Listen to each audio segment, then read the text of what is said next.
warning, Alan and JJ Johnson are not professional comedians. During this program, you will be exposed to unfiltered dad jokes in their most potent and raw form, dads telling them to each other. Watching this video may lead to serious physical harm, including facepalm concussions, head-shaking whiplash, and uncontrollable groaning. Proceed at your own risk. Hey everybody, I'm Alan. And I'm JJ. And this is Two Dads and a Joke. And this is our extra special Christmas edition of Two Dads and a Joke. That's right here. That's right, Santa we got hats. Christmas hats. I got the Christmas lights going on back here. You do. Red, Look green. good. Look good. We're doing all... Christmas mug. Ooh. Man, you Christmased out a lot more than I did. With peppermint I stuff. managed to get the hat. And that's about it. So, and yeah. Alan, I'd like to point out, you got a book cover back there behind you, Light of Mine. So. Yes, that's my book. It's out there, and pretty excited about it. And over here, sorry, I can't be in two places at once. We have Iggy and Oz, the Plastic Dinos of Doom. Yes. And you should have both of them under your Christmas tree for your middle grade readers. That's right. Or for if you're a middle grader and you like your dad to read to you, you should get it for him to read to you. Exactly. That's what Two Dads and a Joke is all about. Perfect read. Helping your dads with dad stuff. And speaking of that, today's topic is keeping Christ in Christmas. You know, when we're talking about gifts and stuff and hats and cups, it's easy to forget that kind of thing. But, you know, gifts are fun, right?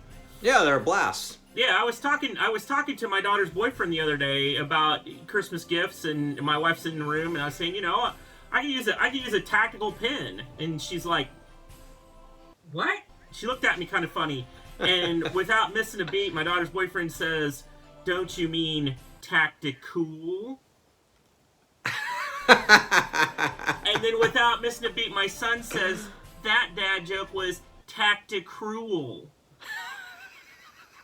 It was a pun, double down, amazing stuff going on in my house. So I've trained the guys, and like this boyfriend, he's a keeper, right? I mean, he sounds like has it. some dad joke skills. So what do you got one for me, JJ? Well, you know, it's Christmas, and you know that means sometimes you have to spend a little bit of money on you have to budget. We just went through the whole thing about budget and spending money and things like that. But hey, I was thinking the other day, do you know where Santa keeps his money? Where does Santa keep his money? In a snowbank. Nice. In a snowbank. In a snowbank. Yeah. Yeah, I'm trying to think of a good follow-up to that one, but I have to give credit where credit is due. That one actually came from Jason Joyner. So okay, yeah. Thanks, Jason Joyner, for keeping the two dads moving. So with that, one thing we like to do here on Two Dads and a Joke, Jason and I are writers. We kind of keep people up to speed on what we're writing. We kind of talked about that already. But we do like to see what's going on out in social media and get other people's jokes and pass them around. And we found a great one themed with, actually in the theme of Iggy and Oz. You remember that dinosaur picture I sent you over on social media the other day? Oh, yeah. Yeah, so it's this awesome picture we're going to post on the screen. If your gingerbread house fails, add a dinosaur.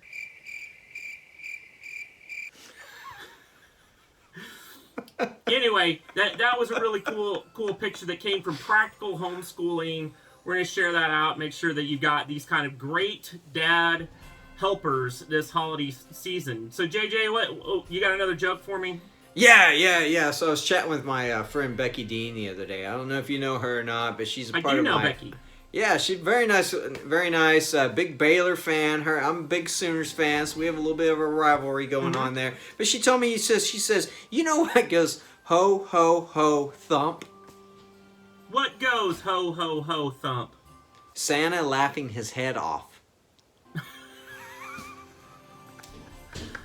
That's horrible, JJ. It is horrible. And the first thing she says to me when I said, hey, I need some dad jokes for Two Dads and a Joke, she says, after she sent that to me, she goes, do kids listen to this show? And I'm like, I don't know, but I'm going to go ahead and tell it anyway. Yeah, we technically are for dads, so... Yeah, we're PG. We'll we're make PG, I guess. Yeah, we'll make it work. Yeah. So, speaking of dad stuff, holiday times can be really rough on your diet and whatnot. And so you see a lot of things come out, products to try to help with that. Saw one recently, fat-free eggnog. Ooh, fat-free eggnog. Didn't know Do you they know made what such a thing. fat-free eggnog tastes like? I'm afraid I don't want to know, but go ahead and tell me. Sadness. That is true. Well, what's the point? What's the point? It's the creaminess of the eggnog that makes it work. So it's just sadness. Sorry. Yeah. So I was hanging out with a bunch of dads the other day, and speaking of diets, he said that his doctor told him not to eat the Christmas tree decorations. You know why? Why? He didn't want him catching tinsel-itis. That was.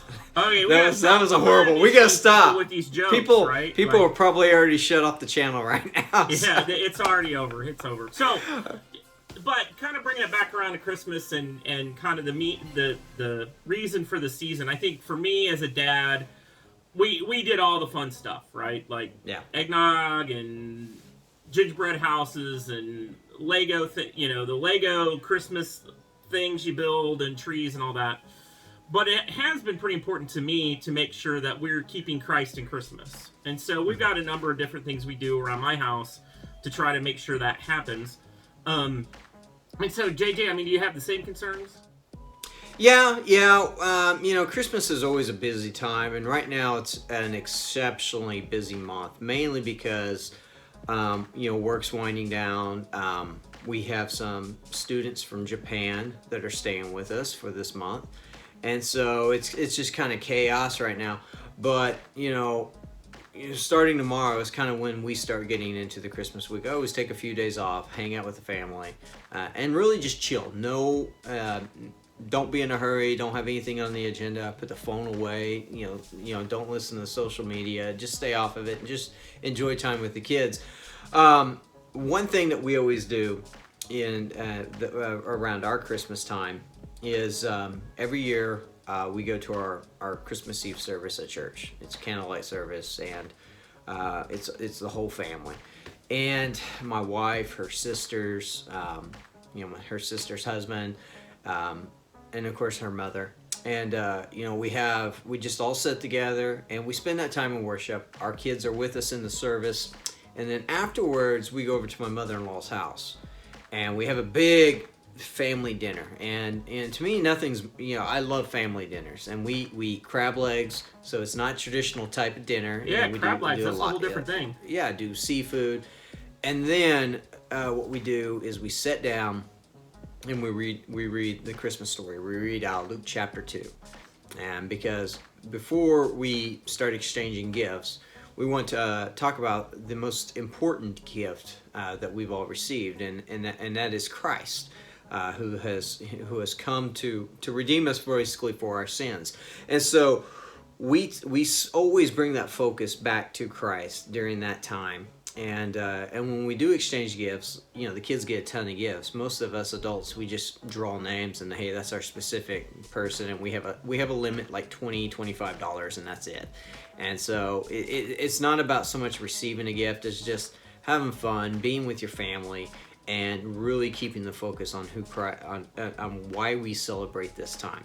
We get hung up, I think, a lot of times, in this modern world of ours to, the Christmas movie, focusing on that, going to the mall and spending money and things like that. And that's all great. We want to be able to give to our families, but at the end of the day, we also want to bring it back for why we really celebrate that. And so that's how my family does it. And, that's one of the ways that we keep Christ in Christmas. So yeah, we do a lot of the same things you're talking about. I think one of the things that we added later in my kids growing up was we added an actual Advent candle thing at our own house.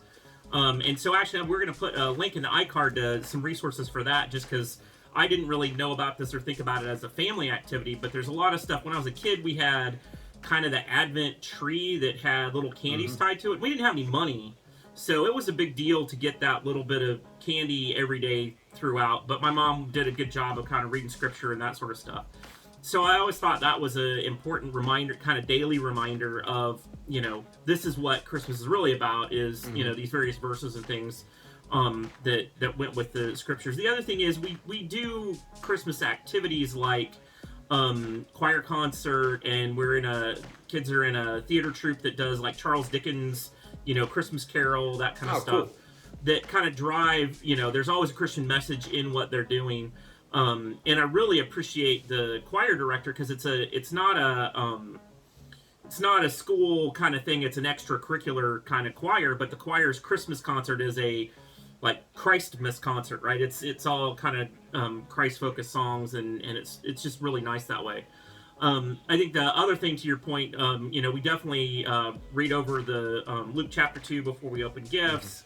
And we do, you know, go to all of the kind of church events as well. But I think for me, it's that remembering regularly with something like an Advent candle set at your home, or the various sets you can get to do that daily reminder that this is really about, you know, the fact that all have sinned and fall short of the glory of God, and that we need Christ. Christ needed to come as a child and experience life as us to die for our sins. That was what it was all about. And so I think for me, reminding us of why, you know, and it's cool. My kids are a lot older than yours, and so to have my, you know, 19-year-old kind of telling me the Christian Christmas story about Christ, and being very clear in knowing that is pretty great satisfaction to know that got passed on, you know.